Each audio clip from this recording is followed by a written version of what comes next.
Are there other available? What is up, everybody? What a show last week. Unfortunately, our last episode kind of abruptly ended, but we can go ahead and continue what was missed. I believe Kevin was talking about the points, I do believe. Yes. I mean, obviously, the point standings aren't going to be the same as they were last week. But Kyle Larson stands at the top of the points with Martin Truex in second. That win for Chase Elliott this week actually moved him up to fourth place in the point standings, 32 points behind the lead. I mean, between first and fifth, it's pretty much a neck and neck race. It's only 38 points between fifth place or William Byron and Kyle Larson. So if that tells you how busy or how strenuous these next couple weeks are going to be for the drive, especially going to Talladega this weekend. Mm-hmm. Good point. That's a try to hide and survive type racetrack and be there at the end for it. Well, but that's that tricky one. That's that 50-50. Do you hide and survive, or do you try and stay up front and stay out of the nonsense?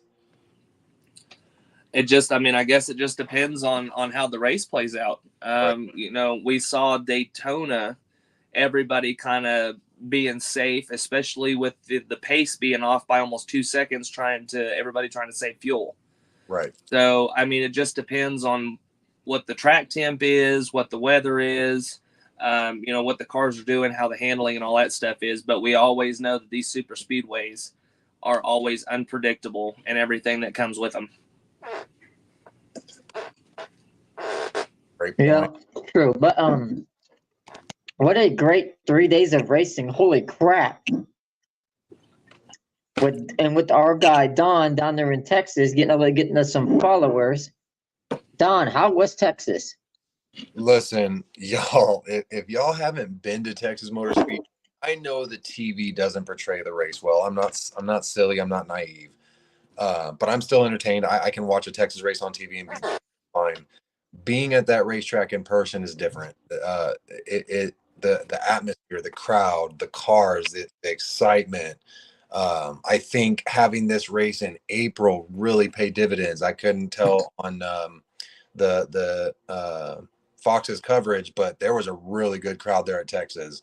The front straightaway when they were having fans night or fans day, like it was incredible. And then you have the truck race with Kyle Busch doing his thing and teaching these young kids some more lessons.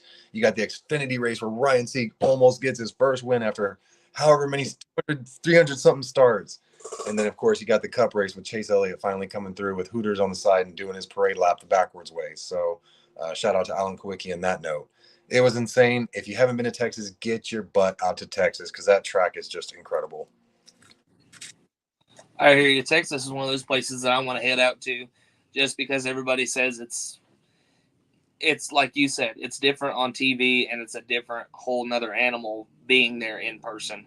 I mean, it on TV, me watching, I don't know about everybody else at home and all our viewers that are listening, but I think this weekend, Texas, even on TV, Texas produced a really good race. I mean, especially the overtime. The overtime was crazy. Chase Elliott, first overtime, we don't take a white flag. Denny Hamlin gets loose out of 4 and he gets turned. And then he's got to fight Chastain all the way through, that first lap. So, congratulations to Chase on getting his first win. Or not his first win of the season. Sorry. And in 42 starts. Yeah. Hendrick Motorsports, I don't know about you. I'm going to put this out there. Hendrick Motorsports has been dominant this season. William Byron's got 3 wins. Chase Elliott's got 1. Who else?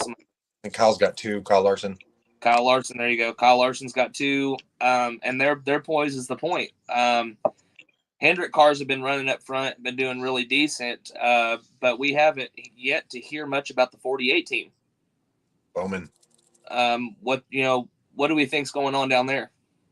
I think Bowman may have slipped himself nonchalantly into the stepchild role in a sense. I think these other guys are performing so well that a lot of the team's attention is kind of shifted over to them, whereas we don't really hear much about the 40 team, even on the TV. There's not much about Bowman anymore. So it's a really interesting thing that's playing out there in the Hendrick camp. And unless Bowman gets a win here soon, we might be seeing somebody in the 48 before too long have a switch. I mean, do we think that this Alex rattled off how many wins last year? I think he had 2 last year. Okay, so rattles off 2. He's okay. Hendrick Motorsports didn't really do the dominant thing they did last year. They had except for William Byron. William had 6 wins on the season last year, I believe. Right. Makes the championship 4.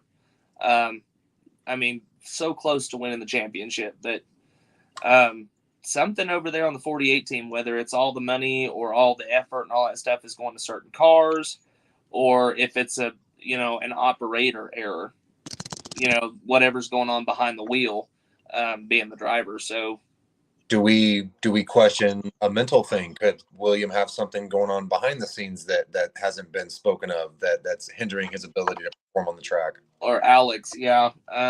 Alex, I apologize. I mean, you can take that into effect too, because I mean, if you guys, I know there's a lot of hate out there for Bubba Wallace, but if you guys that are listening, go on Netflix and go watch Bubba's docuseries. There was all that stuff with the Black Lives Matter, and there was a lot of stuff I didn't agree with, but I'm gonna keep my opinion to myself. I still respect Bubba as a race car driver. I still respect Bubba as a person. I think he's awesome. But there was a lot of stuff that man was going through off the track and at home that wasn't being talked about in the media and none of that stuff. So Bubba was going through a big depression, a big slump, and maybe Alex Bowman's going through that right now. Who knows? We don't know what these drivers do or what they're going through, minus what the media tells us. Right. Yeah. The media won't even fully get truth as much, and then I know we're a form of media portray it the best way we can, but the media, the big mainstream media is like to stretch stuff. So that is very true. With that being said, we had a truck race Friday night. We did. Let's see. Kyle Busch holds off Corey Heim to win the Truck Series race at Texas. He led 112 of 167 laps. In a dominant performance in the Lone Star State. The Truck Series win at Texas tied Busch with Todd Bodine for the most truck wins at the track. 6 with truck win number 66. Busch has won 231 times in all 3 national series. Nick Sanchez, Christian Eckes, and Zane Smith rounded out the top 5. Daniel Dye, Tanner Gray, Stephen Parsons, and Ty Majeski completed the top 10. The Truck Series returns to action on Saturday, May 4th at Kansas Speedway at 8 p.m. on FS1. And some notables. And so here's your full top finishing order. You have Kyle Busch winning the race, Corey Heim second, Nicholas Sanchez third, Christian Eckes 4th, Zane Smith 5th, Daniel Dye, Tanner Gray, Stephen Parsons, Jesse Lawless Allen, and Rajah Caruth. I'm going to stop there for a minute. To all of you idiots out there that gets too keyboard happy and starts talking stupid shit because he's an African-American driver, shut the hell up and let the man race. Whoever said that, something about Chevy and shit, and people was talking about because he wasn't something about the national anthem. He was standing, let the man be. He's a race car driver. Leave him the hell alone. Well said. I mean, I don't understand the constant bickering and complaining from people. Like, what's it going to take for these guys to sit down and just enjoy the sport? Why carry so much bitterness and anger towards somebody you don't even know, somebody you've never even met, somebody you've never stepped a day in their shoes? Keep standing at attention, not disrespecting anything or anyone. Let the man be. Like, this is getting silly. It really is. I mean, and I have to agree. Like, it's like I told you earlier. He had his hat off. He's standing there being respectful. It's not like he's got his glasses on over here having a conversation, laughing while the national anthem is going on. Right. And I told you from my point of view, from a man that wore the uniform, it's just everybody has their own thing. I have my my pet peeves, but everybody has their own, and to each their own. Right. Mm-hmm. So, it's a sport. Let's leave the fucking politics out of it and enjoy the sport. Right. Thank you. That's what's That's what's ruining all these professional sports right now. Is because I agree. you have all these athletes that can't keep their mouth shut. Dolly Parton said it the best. They asked her a question on the Tonight Show, a political question. She said, "I am in show business. I'm not a politician. I keep my mouth shut." She said, "That's what the problem it's wrong with the country these days." She said, "If you ain't a politician," she said, "I'm in show business, honey." She said, "I go out there to perform and that's it." She said, "My political opinion is my political opinion." She said, "I keep that to myself." She said, "And to Damn everybody, right. all these other celebrities out there, if you're playing sports and you're in show business, do what you're paid to do and keep your mouth shut." And shut the fuck up. And maybe it's well, let's we can probably find that medium, right? That not so much shut the F up, but we understand you have your opinion, but that doesn't mean your opinion is what everybody's opinion should be. Now, I understand Exactly. they're going to get on their platforms and they're going to express their opinions. That's fine. I don't. That does not bother me, and that shouldn't really bother a lot of people. Don't tell people that's how they should be. I think that's where the disconnect is. I think it's okay. This is my opinion, Correct. but that's where people need to learn. We need to agree to disagree and go on about our day and still be friends. Like, look, Like that's opinions. Okay, the end. Like, that's it. Good. If we were all the same, it would be boring. It's okay for us to be different. yeah, and it's okay for everybody, their opinions. Everybody's got opinions are like assholes. Everybody's got one. Right. But That's true. And I respect all these people that are getting on. They have the right freedom of speech. Once again, coming from somebody who wore the uniform, freedom of speech, but with in agreement with you, Don, just because that's the way that you feel and the way that you think doesn't mean that that's the way that I should have to feel, the way I should have to think. Correct. I agree. So the African American thing, it all boils up to racism, I think, to be completely honest. And it makes me, it's disgusting. And to me, it has no place in NASCAR. Is there anything worse? I agree. Closet racist keyboard warrior? I mean, that's top level. Closet racist keyboard warrior are the worst out there, man. Mm-hmm. And I believe this kind of people don't believe. Right. Yeah. If I remember right, not too long ago, Mike Joyce said something about those keyboard warriors. Yeah, he did. Oh, hey, right. Speaking of which, go ahead, Jordan.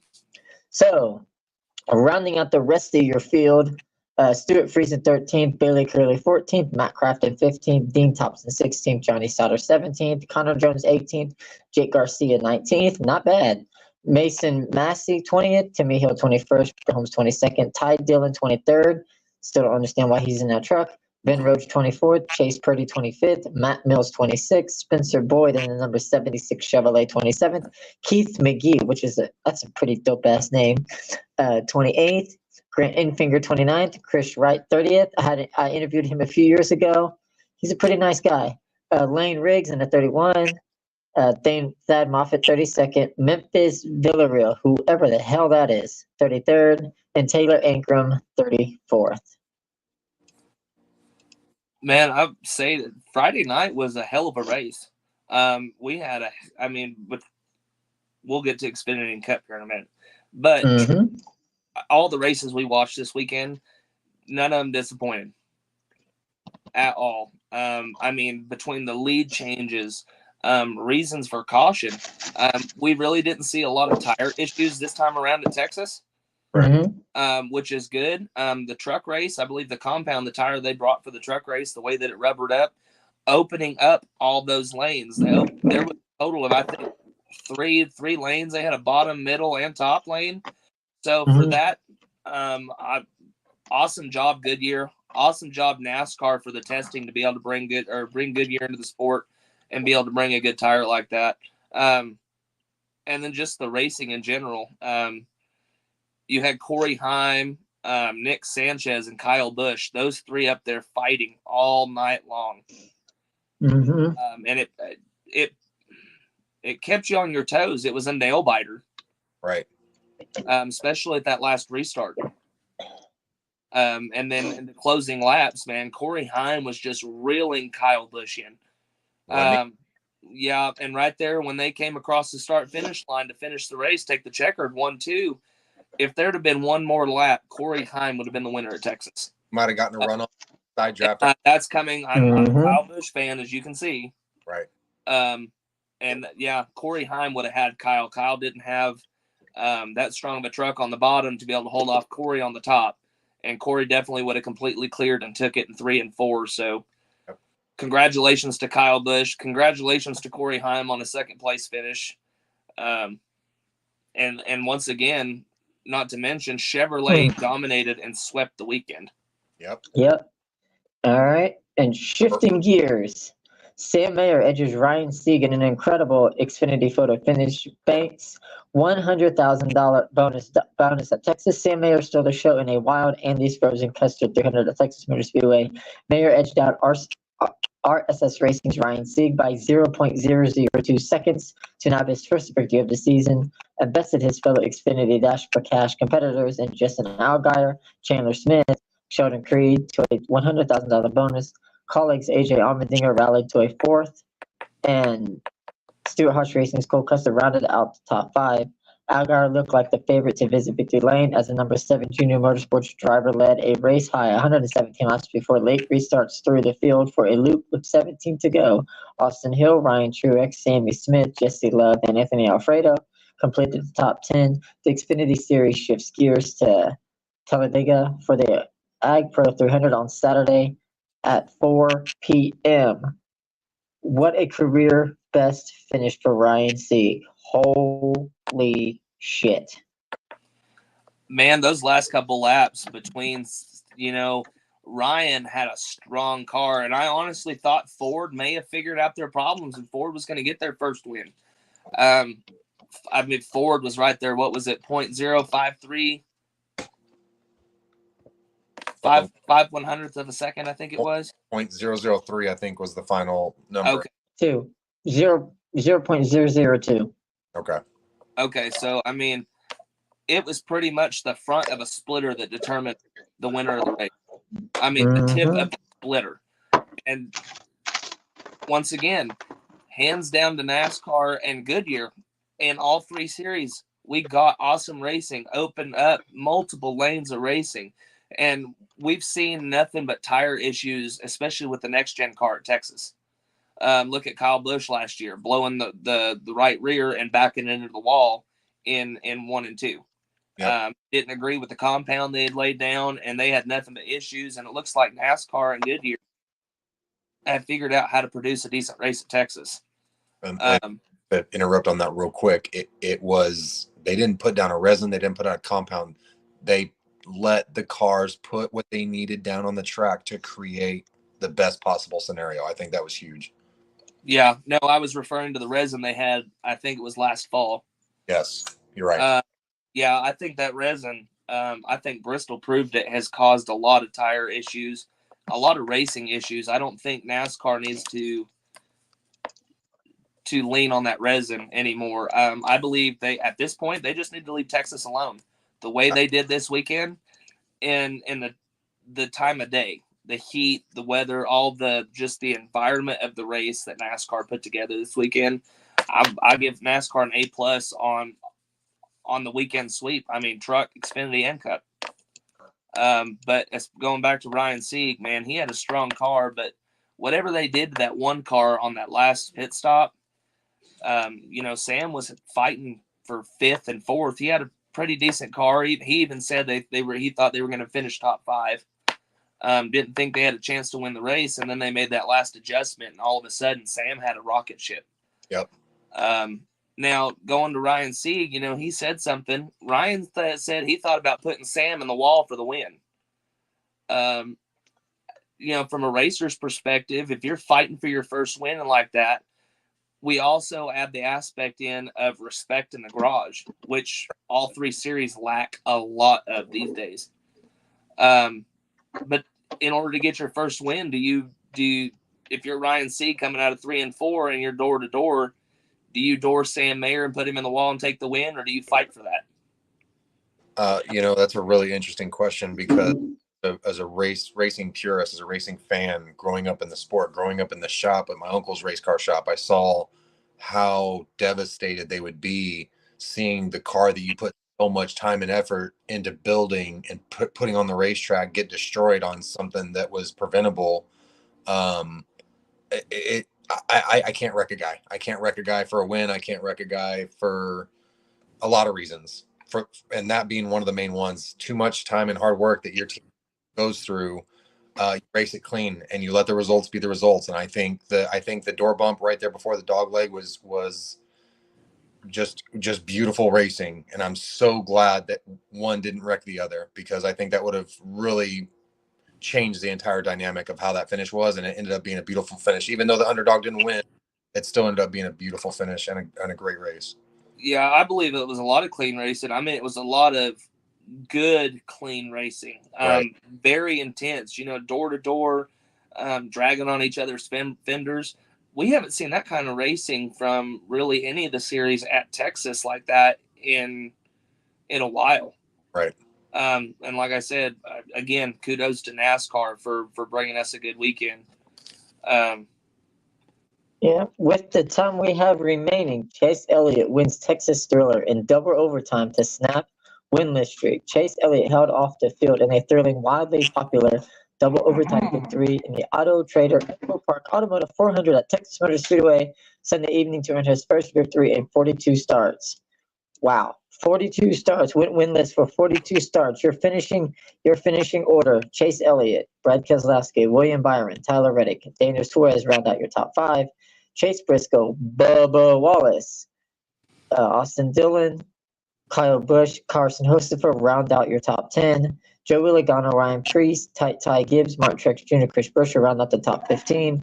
Ty Dillon, Christopher Bell, Noah Gragson, Eric Jones, Daniel Hemrick round out your top 20. And the rest of the field goes: Kyle Larson, Corey LaJoie, Ricky Stenhouse Jr., Justin Haley, Austin Cindric, Zane Smith, Kaz Gralla, Harrison Burton, Jimmy Johnson, Denny Hamlin, Todd Gilliland, Ross Chastain, Ryan Blaney, John Hunter Nemechek, Michael McDowell, Josh Berry, Alex Bowman, and Austin Hill. So it was also announced. It was also today that Kyle Larson, due to his Indy 500 priorities, due to his Indy 500 commitments, he will miss the Hendrick Motorsports Homecoming that weekend. Also, news on Kyle Larson that I literally just received before we got on the air. Number 5 for the right rear tire coming off at Texas Motor Speedway. Number 5 crew suspension will be Calvin Teague, which is the rear tire changer, and Brandon Johnson, the jackman. And they will miss the Talladega and Dover races. Damn. And congratulations to 2311 for being strong this weekend. Both 2311, Tyler Reddick and Bubba Wallace with a top 10 finish. I got to give it up to my boy Kyle Busch this weekend. We ran like shit for most of the race, and something right there at the end happened for us to be able to get a top 10. But RCR finishes 8th and 9th. So both the top 10 to RCR. Congratulations to them. Big congratulations to Chase Elliott to snap a 42 race winless streak. Man, what about the Cup race? No tire issues, and good clean racing. I mean, you had the William Byron and Ross Chastain issue right there at the end, but I feel like that was a racing incident. I don't think anybody did anything particular wrong there. But just a race as a whole, man. I mean, Don, you were there. So, I mean, that's got to put a whole new element on it. Listen, I got to talk about the adrenaline that's going through a fan's perspective when you're sitting there watching it. And you mentioned the Ross and William Byron thing. That was purely a racing thing. Ross's car looked like it got a little tight on the exit because he was pushing so hard to chase down Chase there on the back straightaway that when his car drifted down in front of William had to, he had to make a business decision, and he decided to just keep. He did lift, but it was too late. It was one of those racing things. So no fault on William. I don't even think Ross pointed finger. I think he was fine with it. So Dude, just like you said, hats off to NASCAR and hats off to Texas for the experience they put on for everyone. That was a great race. And if we're going through a repave like they're talking about, or a remodel, I guess we really still haven't gotten a lot of details on what they're doing with it. What a great weekend to end this original asphalt from I think 12. Yep. With the 5 minutes remaining, also in Texas was the MotoGP Circuit of the Americas. It was this past Sunday. It was a 20 lap feature. Here's where we start covering MotoGP. Here's your 16 riders from your 16 finishing riders from over the weekend. Maverick Vinales was your winner. Pedro Acosta second. Enia Bastianini, sorry if I mispronounce these names. Jorge Martin finished fourth. Francisco Bagnaia finished fifth. Fabio Di Giannatino finished sixth. Alex Espargaro seventh. Marco Bezzecchi eighth. Ninth was Brad Binder. 10th was Raul Fernandez. Miguel Oliveira was 11th. Fabio Quartararo was 12th. Jack Miller 13th. Augusto Fernandez 14th. Alex Marquez 15th. And last place in 16th was Luca Marini. So that was your 16 riders from the MotoGP. Okay, a lot of those names are that was a challenge. It's great to see a lot of these the international guys, just making their name known and getting it done out there in Austin. What a great show. Mm-hmm. And then we also had your results from Foxborough, Massachusetts for Supercross round number 13. Your results from you. Fuck off. Fucking ads. Fuck you. Your results from your main event for the 250 SX main event. It was 15 laps. It was a 15 lap 1 minute race. Your main event finishing order was where the hell is the damn thing? There we go. Perfect. All right, so you had Hayden Deegan took the victory. Cameron Mercado second, Tim Vile third, Pierce Brown fourth, Max Anstey fifth, Cody Shuck sixth, Daxton Bennick seventh, Jalik Swoll eighth, Marshall Welton ninth, 10th was Henry Miller. So that was 22 riders. Not a bad win for Hayden Deegan. He led 18 laps and he scored 25 points for that main event. Your 450 main event was, let's see, it was 20 laps plus additional lap to Cooper Webb was your winner. Chase Sexton second, Ken Rosen third, Jason Anderson fourth, Jet Lawrence fifth, Eli Tomac sixth, Hunter Lawrence seventh, Justin Cooper eighth, Justin Hill ninth, and rounding out your top 10 was Malcolm Stewart. So, and your overall points leader so far is Jet Lawrence with 261 points this season. So far, and there's actually a tie for first for the amount of points this season. Jet Lawrence and Cooper Webb are tied for first. That's going to be something fun to watch for you MotoGP fans. Yeah, and that was for the Supercross.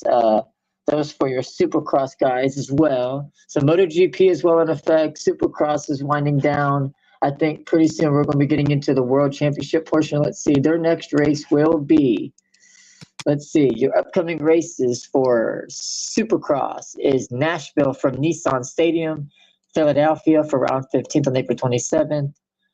Your round 16 is in Denver on May 4th. Round 17th is in Salt Lake City. And then you start your motocross. Your motocross rounds start May 25th. Your pro motocross is at Fox Raceway in California, followed by Sacramento, California, Lakewood, Colorado, Mount Morris, Pennsylvania, Southwick, Massachusetts, Buchanan, Michigan, Millville, Minnesota, Washington, New Berlin, New York, Maryland, Iron Raceway in Indiana, and then and then you have your finals that takes place September 1st through September 21st. So Charlotte and Fort Worth will have rounds 1 and 2 for the playoffs, and then September 21st will be the Supercross World Championship final in Las Vegas, Nevada, at Sam Boyd Stadium. Oh, we can't hear you, Kevin. I think we lost Kevin. Nope, I had my mic muted. Dumbass. Sorry. No, why is everything in Vegas? Why why does everybody got to end everything in Vegas? I mean, why does every racing series have to open up in Daytona? Hey, look. I just need the lip, Jordan. Okay. No, not complaining, but some of these sports, looking forward on the schedule for all these guys, not just NASCAR,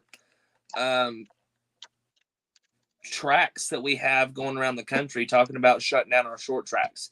NASCAR doing everything they can possible to bring back those racetracks. I mean, good example, thanks to Dale Jr., we have North Wilkesboro back now. Mm-hmm. Rockingham, I believe, is in the middle of getting a revamp. I don't believe NASCAR is in the talks with Rockingham right now. I know it's getting fixed up and all sorts of stuff. I know there was a plan to run super late model races at Rockingham. Yeah. See what kind of crowd that they could bring, and I think they were going to talk to NASCAR after that. But what do we think? Are there any racetracks that we'd like to see these guys on that really aren't on the schedule just yet? Something like the championship race. Well, that can be a discussion for a later episode, but that is unfortunately the end of our show for tonight. So you guys take care of the show tomorrow night. I'll send you the information so you can get everything logged in on your phone, and I can send you the code for StreamYard. But other than that, great show, and I look forward to seeing you guys again on Friday. All right. See ya. Safe.